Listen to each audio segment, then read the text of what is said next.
Nagini Part I, Realm of Serpents.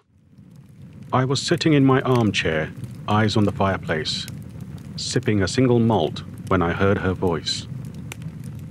Nape, Nape, I need you. Mortimer looked at me from his rug. I closed my eyes and focused. I scanned the house. Not here. Where? Hurry, Nape, please, she said. I kept my eyes closed. There was something familiar about this voice. Sub-basement, last door on the left. I strode out the lounge, breaking into a trot. Mortimer followed. Down 4 flights of stairs to the monolith. Doorway to the abyss. I darted left and then sprinted to the end of the corridor. Mortimer was on my heels. Halting at the last door on the left, I looked at Mortimer. Vanessa's in trouble, Mortimer barked. I opened the door to a sea of green that looked like the Amazon jungle. However, I knew it was another realm. Butterlock. Realm of the Nagas. Snakes. Here, Nape. I heard an echo in my mind. Looking up, a long cobra ripped towards me, slithering through the dense jungle, at me. It was followed by larger snakes, hissing, trying to attack it. Mortimer, I said. Mortimer's bark bellowed, fanning out. The vibration slowed the snakes, even the cobra hurtling at me. I ran to it, raising my left hand. It leapt, wrapping itself around my shoulder and torso. Uttering a mantra, I swung my cane as I spun. The ruins ignited blue fire. It released a bolt of star energy that fanned out, incinerating everything in its path. I dove through the door. Mortimer was already in the corridor. Mortimer's bark slammed the door shut. I looked at the cobra lying on me. Only it was a slight pale woman with a dark short haircut and red lipstick. Her eyes were closed. My hand on the small of her back. My forearm felt wet. I raised to see it covered in an amber liquid coagulating. A blood was seeping out. Vanessa, I said. I had never met her before, yet she knew my name and I knew hers. What is going on? I thought. Think later, act now, I said to myself. Mortimer ran upstairs. I picked up Vanessa and moved rapidly upstairs to the lounge. Getting there, Mortimer waited by the fire with a small glass vial containing a blue liquid that glowed as it bobbed up and down in the vial. I laid Vanessa down on the floor and took the vial. Opening it, I held up Vanessa's head. You need to drink this. It will hurt worse than the wound, but you will survive, I said. Nape, Vanessa said. Yes, drink this. I held up Vanessa's head and placed the vial at her lips, tilting it. Her lips parted as liquid touched them. She swallowed. She screamed, but there was no sound. I turned her to the side. A white slit was ripped.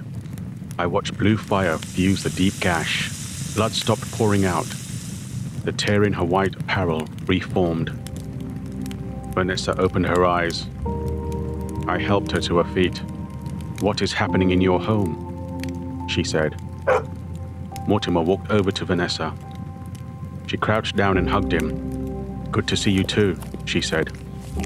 Mortimer licked her face. His affection brought color back to Vanessa's porcelain skin. He knows her too.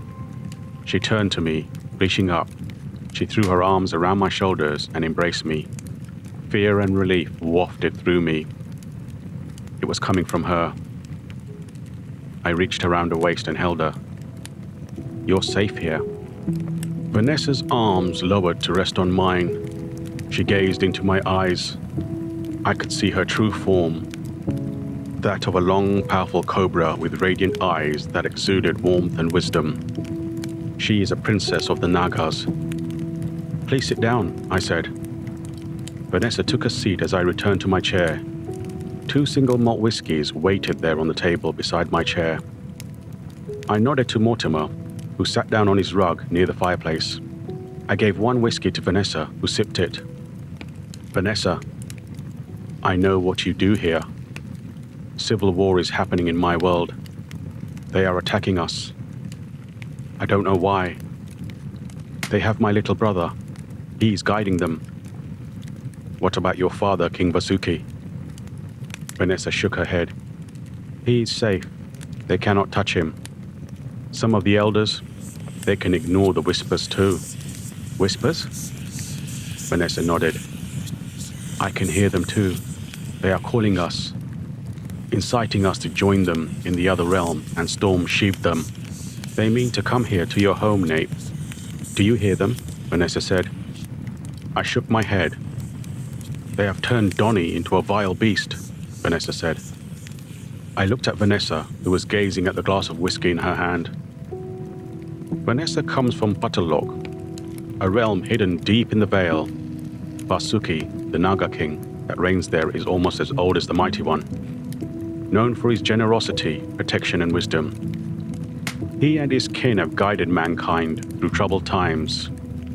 He has a son, Donatello, a teenager with all the trimmings of an adolescent, Vanessa's younger brother. How do I know this? Vanessa told me when she gazed in my eyes. Such is the power of a Naga. Can you help me? Please, Nape? You can't go back just yet, I said. I will find your brother and bring him here. I will wait here. I shook my head. The house cannot have guests roaming the hallways other than those that dwell here permanently, I said. She smiled. I gazed at her. Her eyes glowed. Foresight, I said. She nodded. Very well. I will wait in the realm beyond the redwood door as you wish me to, Vanessa said. I'll come to you once I have Donnie here. You'll do more than that, Nape. Vanessa kept her gaze fixed on me. Shall we? She got up and offered her hand. I took it. She guided me out the lounge to the left, where she stopped at the redwood door. I opened it to reveal a lush meadow at the base of Sheepdom. We have been together for a lifetime already, Vanessa said. She reached up and kissed me on the lips. Warmth rushed through me. It felt familiar. When you learn to see beyond the veil, you will see this too, she said. I watched as she walked through the door. For a second, I watched Keely walk away. How can this be? I thought. But then I looked at the other redwood door, the one that leads to the past. Vanessa turned and faced me. Please do not hurt my little brother, she said. A tear formed in her eye. I nodded and closed the door and strode upstairs. Exiting the balcony, I looked up at the crescent moon that loomed above. Its tip appeared to touch the temple, high above my home. Closing my eyes, I uttered a quiet prayer to Divine Mother. A few seconds passed, and then a bulb of energy glowed at the corner of the balcony, forming into a slender woman in white apparel. She had black hair tied back with grey eyes. You were in Butterlock, she said. I can see its vibration on you. Will the Nagas follow me here? Divine Mother nodded. You invaded their world when you went to get her. Now they have the right to invade yours. Divine Mother, I have not met her before. Divine Mother smiled. That is a conversation for another time. Vasuki is the only one able to enter your home. The others cannot. I will not allow it. But that's where my assistance must stop. Old laws have to be obeyed.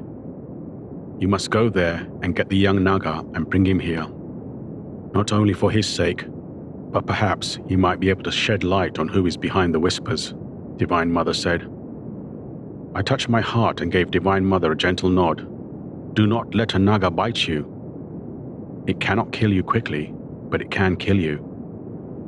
Divine Mother turned and walked to the end of the balcony, disappearing mid-step.